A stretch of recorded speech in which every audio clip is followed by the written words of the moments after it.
नमस्कार दोस्तों, आप देख रहे हैं खबर एचपी और आइए वक्त हो गया हिमाचल प्रदेश के ताजा और बड़ी खबरों को जानने का। बताएंगे सभी खबरें एक एक करके एवं विस्तार से। उससे पहले आप हिमाचल प्रदेश के किस जिले से न्यूज को देख रहे हैं कमेंट बॉक्स में कमेंट करें। साथ ही सभी खबरों से अपडेट रहने के लिए चैनल को अभी सब्सक्राइब करें और बेल आइकन को जरूर दबाएं। तो दोस्तों चलिए शुरू करते हैं आज की पहली बड़ी खबरें।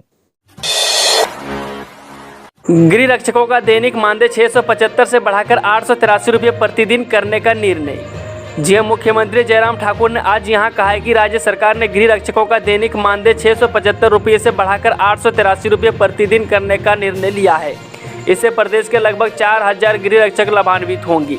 जयराम ठाकुर ने कहा है कि गृह रक्षक जवान प्रतिमाह 22,258 रुपये प्रतिमाह मानदेय प्राप्त कर रहे थे और इस बढ़ोतरी के उपरांत अब उन्हें 26,498 रुपये प्रतिमाह मानदेय मिलेगा। इस तरह उनके मानदेय में प्रतिमाह 6438 रुपये की वृद्धि सुनिश्चित होगी। पेंशन संशोधित आदेश जारी न होने से नाराज प्रदेश विद्युत बोर्ड पेंशनर वेलफेयर एसोसिएशन ने जल्द मांगी राहत। जी हां, हिमाचल प्रदेश विद्युत बोर्ड पेंशनर वेलफेयर एसोसिएशन ने विद्युत बोर्ड प्रबंधन द्वारा पेंशन संशोधित आदेशों को अभी तक अधिसूचित न करने पर गहरा रोष प्रकट किया है।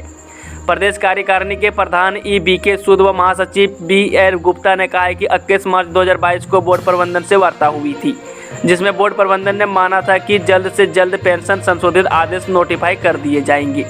2 माह से ऊपर का समय बीत जाने के बाद भी इस संबंध में अपनी तरफ से बोर्ड ने कोई संजीदगी नहीं दिखाई और देरी के लिए भी जानकारी उपलब्ध नहीं करवाई है। किसानों को अप्रैल फूल बना गए मंत्री NH संघर्ष समिति कोटली ने सरकार पर साधा निशाना। जी हां, NH संघर्ष समिति कोटली ने मुख्यमंत्री पर आरोप लगाया है कि बीते 1 अप्रैल को मंडी के मुख्यमंत्री संवाद कक्ष में आयोजित कैबिनेट कमेटी की बैठक में प्रदेश भर के सैकड़ों किसानों का अप्रैल फूल बनाया गया। संघर्ष समिति के अध्यक्ष प्रशांत मोहन ने बताया कि गत 1 अप्रैल को प्रदेश भर के विस्थापितों की समस्याओं के समाधान के लिए गठित कैबिनेट कमेटी की एक बैठक मंडी के मुख्यमंत्री संवाद कक्ष में रखी गई थी, जिसमें प्रदेश भर के सैकड़ों विस्थापित किसानों को आमंत्रित किया गया था। आरक्षित सीटों पर ज्यादा ध्यान की जरूरत। प्रतिभा बोली, अनुसूचित जाति वर्ग को हमेशा खुले रहेंगे कांग्रेस के दरवाजे। जी हां, कांग्रेस को प्रदेश की आरक्षित सीटों पर ज्यादा ध्यान देने की जरूरत है। पार्टी ने 17 विधानसभा में से 4 ही जीती है, जबकि अन्य भाजपा के पास है। विभाग के पदाधिकारियों को किसी भी अन्याय और भेदभाव के खिलाफ एकजुट होना होगा। ये शब्द अखिल भारतीय कांग्रेस कमेटी अनुसूचित जाति विभाग के अध्यक्ष राकेश लिलोठिया ने शुक्रवार को प्रदेश कांग्रेस मुख्यालय राजीव भवन में अनुसूचित जाति विभाग की नवनियुक्ति कार्यकारिणी की पहली बैठक में कही। राजेश लिलोठिया कहा है कि देश में संविधान बचाने और इसकी रक्षा का दायित्व हर नागरिक पर है। प्रदेश भर में अब तक 18.3 लाख उपभोक्ताओं का KYC राशन कार्ड अपडेशन को पूरे परिवार को लगेंगे फिंगरप्रिंट। जी हां, KYC के झमेले में राशन कार्ड उपभोक्ताओं को परेशानियों का सामना करना पड़ रहा है। प्रदेश में कई जगहों पर नेट की दिक्कत है तो कहीं पर सर्वर डाउन होने से उपभोक्ताओं को KYC के लिए परेशानियों का सामना करना पड़ रहा है। खाद्य आपूर्ति विभाग द्वारा प्रदेश में शुरू किए गए KYC सिस्टम के तहत अब तक 18.3 लाख उपभोक्ताओं का KYC का काम पूरा कर लिया गया है। इस KYC सिस्टम के तहत प्रदेश के डिपोओं में करीब 74.32 लाख उपभोक्ताओं का डाटा रिफाइन किया जाएगा।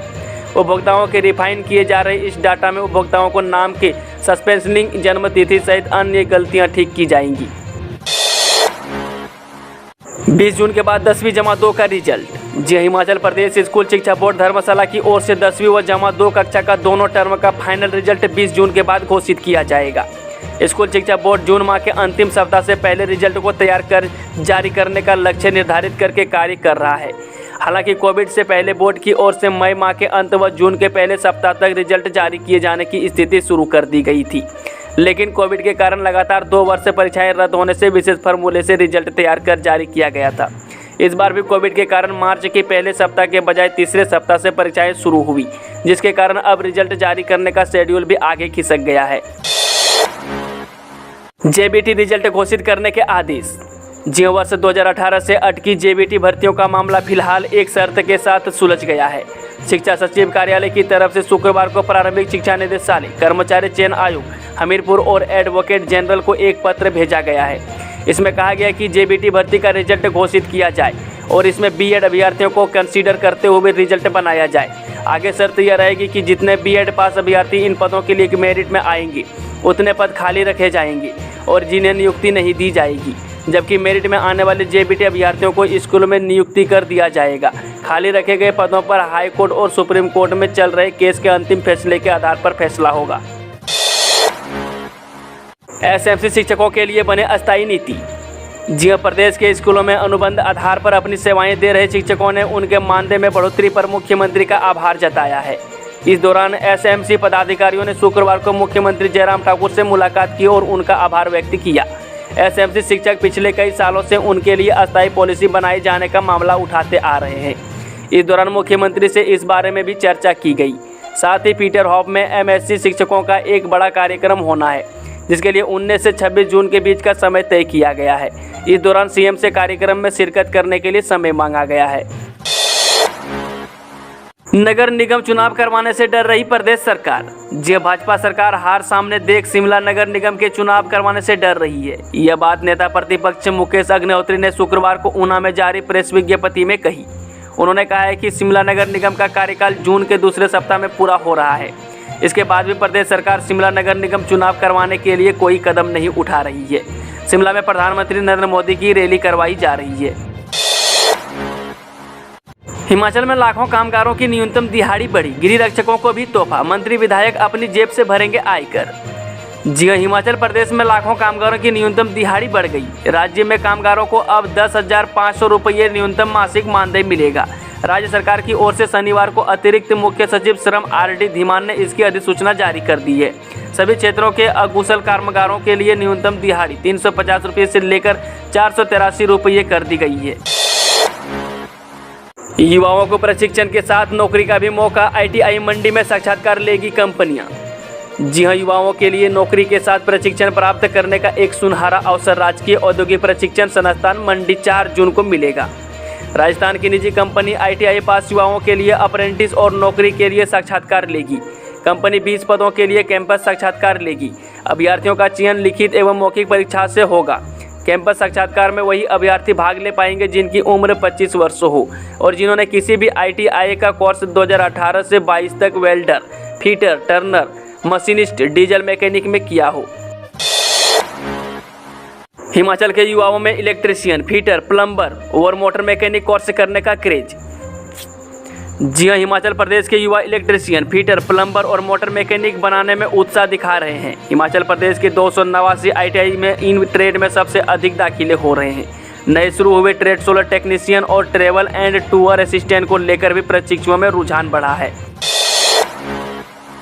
हाईकोर्ट के निजी अदालतों को निर्देश, 31 दिसंबर तक निपटाएंगे 10 साल से पुराने केस।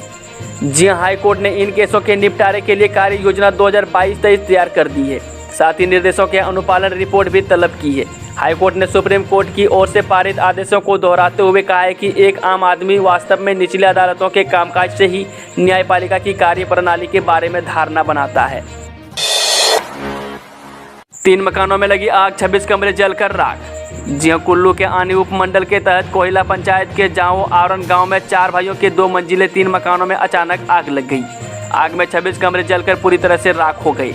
बताया जा रहा है कि आग शॉर्ट सर्किट की वजह से लगी है। वही चलते हैं आज की आखिरी खबर। जुलाई में बंदला हाइड्रो इंजीनियरिंग कॉलेज में शुरू होंगी सभी कक्षाएं।